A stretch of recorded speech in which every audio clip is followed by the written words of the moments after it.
pas la sifa de Hakim d'Allah, qu'Allah est sage. Pour lui, Allah a été injuste. Il a donné à mon cousin ou à mon frère plus que moi. Alors lorsque quelqu'un est jaloux, assurément il va essayer de manifester cette haine. Parce que soit par tout simplement de la haine dans son cœur pour son frère, son cousin, son tonton ou je ne sais quoi, ou alors un deuxième degré, il va commencer à parler sur cette personne. Lorsqu'il voit un groupe d'amis, il dit ouais, il est comme ça, parce qu'on a l'argent là. Il est deux fois comment il a gagné et tout. On va commencer à faire ribat, la médisance. À un degré plus grave, on va faire des calomnies. On va inventer des choses sur lui. Tu vois, il doit avoir l'argent, il a volé, il a détourné l'argent, que tu travailles là-bas, il a volé dans la caisse. On va faire calomnie. Plus encore, on va faire ce qu'on appelle qila wa qal, ou alors an-namima, colporter. On va aller dire de maison en maison, de porte en porte, que telle personne c'est un voleur, que telle personne c'est un menteur, ou telle personne est maîtresse, telle personne fait telle chose. Dans quel but? De casser l'image de cette personne. Pourquoi? Parce qu'il a et moi j'ai pas. Pourquoi il a, moi j'ai pas? Je suis jaloux, j'aimerais que cette personne chute. Et nous savons que la jalousie est autorisée uniquement dans deux choses. Quelqu'un qui a le Coran et qui le propage nuit et jour. Et quelqu'un à qui Allah a donné les biens et qui donne sadaqa matin et soir. Et il y a une catégorie, la pire catégorie de jalousie, c'est quoi? C'est lorsque vous voulez comme votre prochain, mais en même temps vous voulez voir votre prochain chuter. Par exemple, votre voisin vient de tirer une jolie voiture. Allez, on va rêver, il vient de tirer une nouvelle Q5. 4 roues motrices, intérieur pur, boîte auto, vraiment le top 3 litres, vraiment magnifique. Regarde ce 4x4 là, on a toujours le petit auto, le petit Peugeot 206. Alors, non seulement je veux avoir la même chose, mais c'est pas suffisant, mieux que les crasses aux figures sur littoral.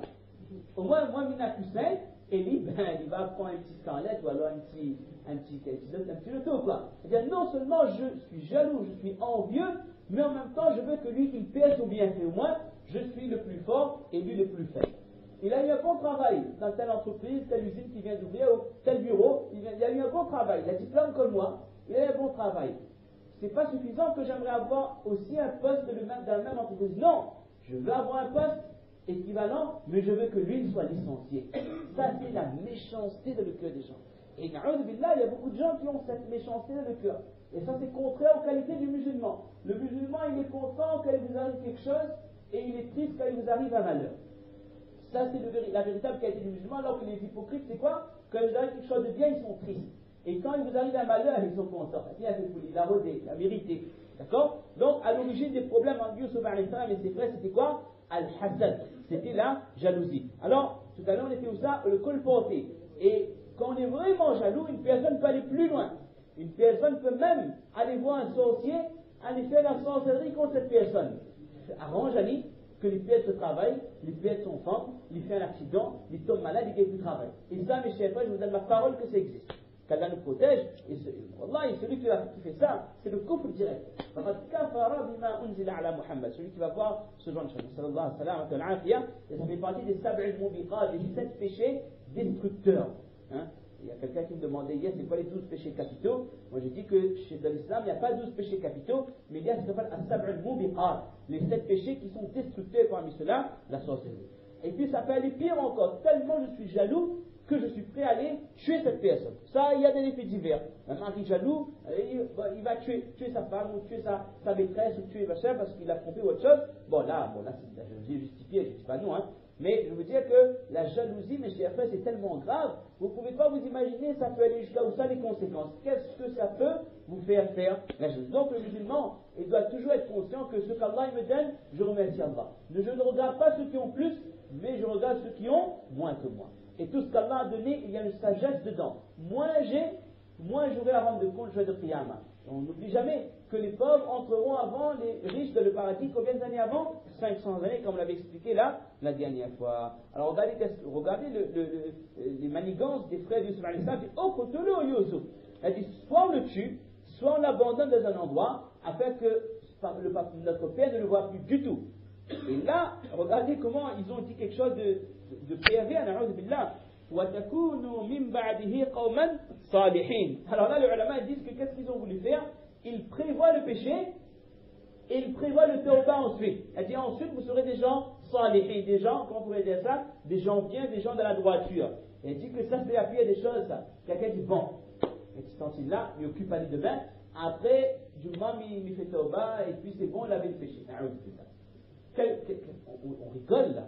Là, on plaisante, là. On croit qu'Allah il est aveugle, qu'Allah il ne sait pas ce qu'il y a dans nos cœurs. Quelqu'un, وَالَّذِينَ إِذَا فَعَلُوا فَاحِشَةً أَوْ ظَلَمُوا أَنفُسَهُمْ ذَكَرُوا اللَّهَ فَاسْتَغْفَرُوا لِذُنُوبِهِمْ. Quelqu'un, il fait un péché, et puis il pense, tiens, je fais une erreur.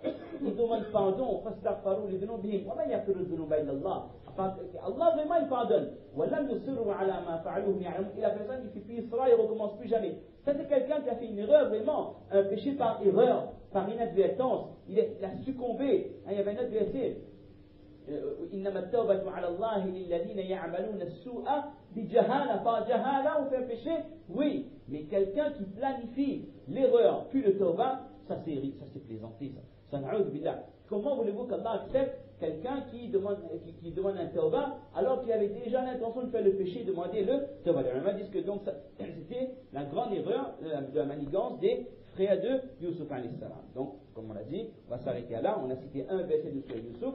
Demain, peut-être un dernier verset, parce que ça c'était pas prévu. Il y a un verset magnifique lorsque, subhanallah, lorsque Yusuf alayhi salam a reçu ses frères dans son palais et que les frères ne savaient pas que c'était Yusuf. Alors il a dit à ses gardiens, prenez, je crois que c'était un vase, si je ne me trompe pas, un objet de valeur, mettez-le dans les bagages de Benyamin, le dernier, le petit, afin que je dise que quelqu'un a volé l'objet précieux du roi. Et puis il dit, celui qui l'a volé, celui-là il reste en otage. Alors il s'est arrangé, il a dit à ses gardiens de mettre dans les bagages de Benyamin. Et donc ils l'ont trouvé, et puis les frères étaient étonnés, notre frère n'est pas un voleur, ça c'est pas possible. Et puis Yusuf a dit que c'est ça la sentence chez nous, il a volé, il reste dans le palais, il est prisonnier.